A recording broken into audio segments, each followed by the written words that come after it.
there's the man himself, Frank Gillette, drafted by the Guelph Storm. By the Guelph Storm, right on. Congratulations. First man to don the Air Johns and to actually give it a test. Now, you know, you've had it on for a while. You've taken the shots and you've tested out the flexibility and the agility-wise and that. And what's the overall comfort factor? Well, I like everywhere. You know, it's like a great bodysuit. The shoulders, I wasn't too used to the shoulders, but any player can adapt to that. And other than that, it was great. Now, from the overall protection that the Air Johns afford, weight-wise, I mean, when you're looking at 48 ounces, 3 pounds, that's got to be something in itself. Yeah, it's not very heavy, and it feels just like a normal Long John suit. And that's why it's called the Air John, because players, never mind the flexibility and whether it works or not, they're looking at weight. A lot of players consider weight to be a big asset out there. If it's too much, they don't like it. They want as less as possible. Yeah, pretty much all you feel is bumps around you, and that's it. I can't feel any weight. Now, for all the bladders that you see there, which one's your favorite for protection? It would have to be the back bladder. The back, because in front of the net, you know, screening that goalie, you're taking a lot of shots there with no protection. Yeah, you take a couple whacks in the back, and after a while it hurts, and with this, you can sit there all day. Sit there all day. Well, you know what's going to happen now. Never mind thanking you for coming down and giving us a shot. I'm going to put my Air Johns on now, and now we're going to go some real tests. You're going to get to really lay it on me. Oh, great. And all legal. Yeah. No penalty.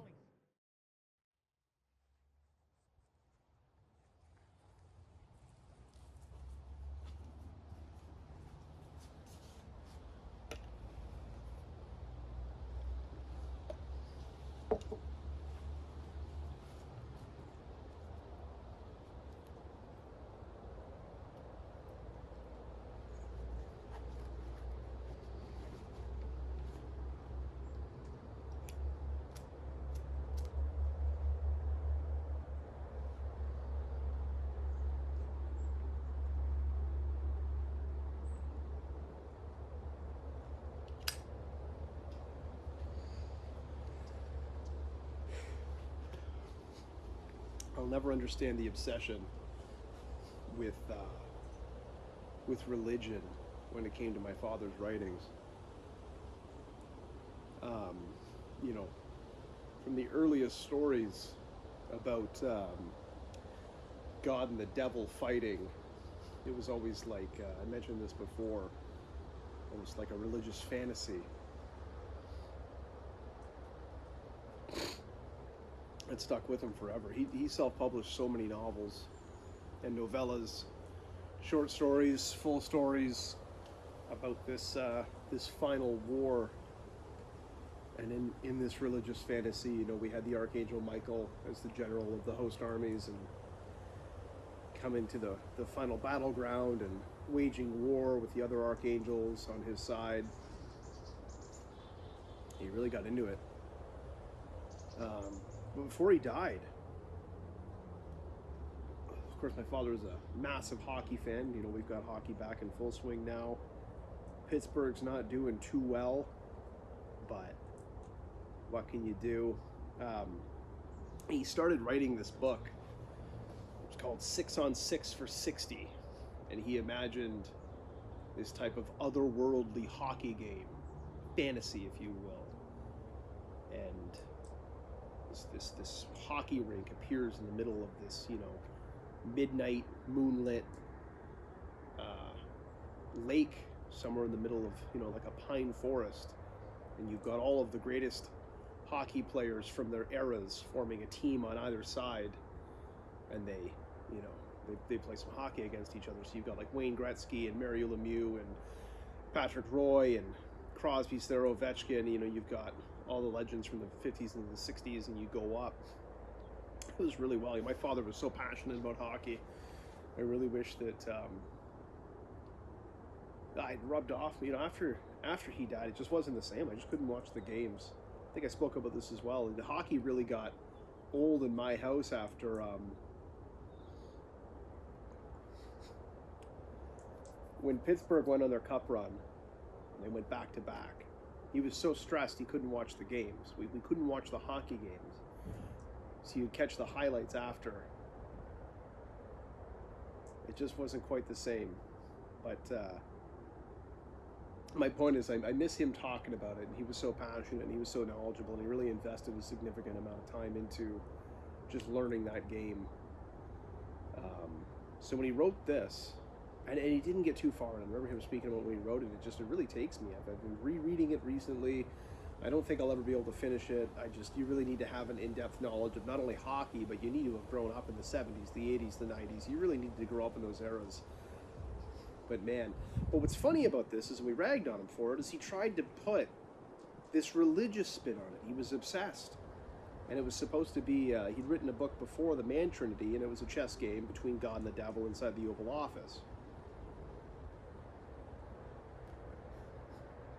So this was a hockey game between God and the devil.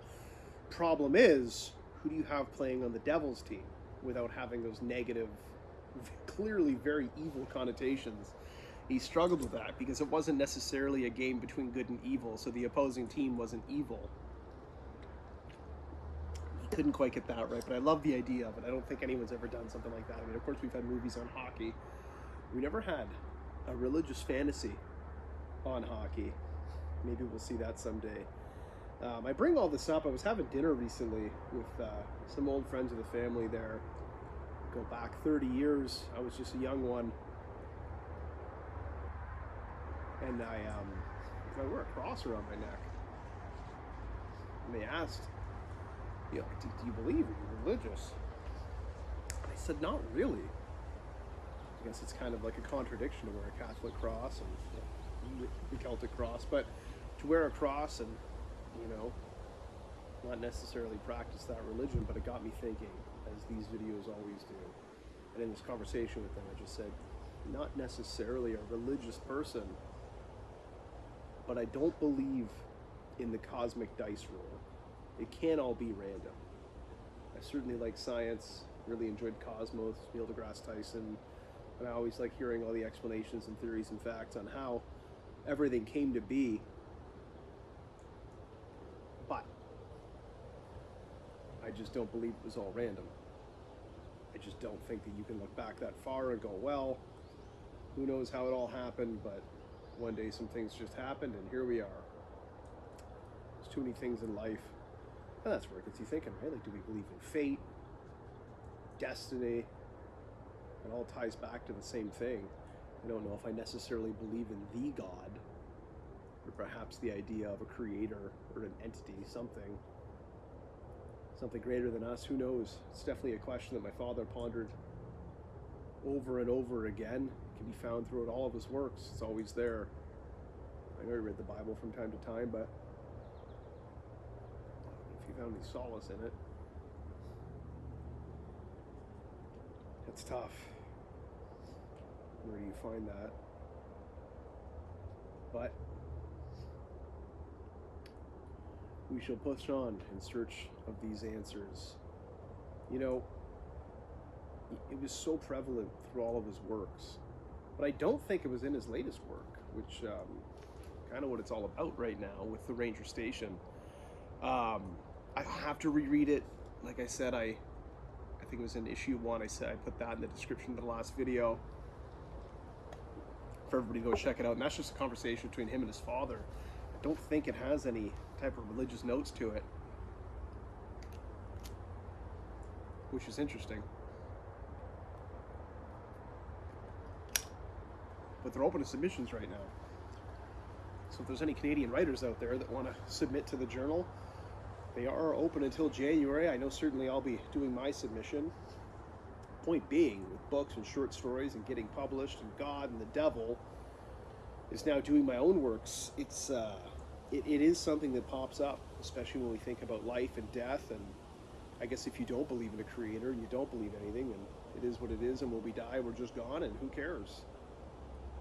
And that's kind of the end of it. I think for some people, for myself included, that's just a little too boring. It's just so. I think maybe there's an arrogance of wanting to live forever, maybe being rewarded. And we're not going to get too much into religion and life and death, but just in general, the idea of it, of a higher mystery, something more than what we're in. Science is been saying a lot about different dimensions and different universes, alternate realities. It's something interesting to think about. You hear a lot. I mean, hell, if you watch Joe Rogan, they get into some stuff like that. I'm not even talking about aliens. Well, that's another interesting subject where we can branch off. We won't get into that today. That's probably too heavy on this wonderful, cold October morning. I'm getting away from it, but that's the problem. Is you go down a rabbit hole, and you go God and the devil, and suddenly you're doing aliens and wormholes and short stories, and we got to tie it all back. My mind's kind of like a ball of yarn this morning. It's all over the place. It's so hard to focus it. But if we can find a singular thought to really narrow it back down before I go too crazy here, is the idea of a creator, of something more, is certainly on my father's mind. It's on my mind. I think it's on a lot of people's minds. Look how many people believe it's Catholicism or Judaism or Islam, whatever you believe. There's billions. A very significant portion of the earth believes that there is more than this. And even if you don't believe in that, you probably believe in aliens. And if you don't believe in anything, well, I don't know what to tell you. Maybe that makes it a little bit easier. But it does make it more boring. And when you're a writer, well, we gotta elevate it. We'll come back to this. This is going to be a weird one. We'll come back to this topic. There's just so much more to dig into there. Maybe we'll do some readings. I don't know. But it's something that's been on my mind lately, and it's just really sticking to me, is this religious element throughout all of the books. The need to have some higher cosmic force behind all of it, driving the writing, you know, whether it was Gabriel Has Fallen, the Canadians, 6 on 6 for 60, when he was doing the Tin Cup, you know, about the Holy Grail. And these are very interesting works. And then again, we have a completely just divergent piece of writing with Ranger Station. And then now it's influencing my own work with what I'm writing. You know, we've only got 3,500 words to work with. In some respects, that's quite a bit of wiggle room, but at the same time, it's not. Especially when you get going. You see that word count creeping up. It's so hard. It's always easier to cut than to add, in my opinion. But we'll see where it goes, guys. See where it goes. Just can't find the train of thought today about it. Maybe that's what this is, though, right? Maybe there is nothing to it. I don't think we'll ever find the answer to that one. About the obsession, if you will. A very real obsession with angels and demons and good and evil and heaven and hell. But specifically the Catholic representation of that, which I find interesting as well. No other religion, it's just Catholicism.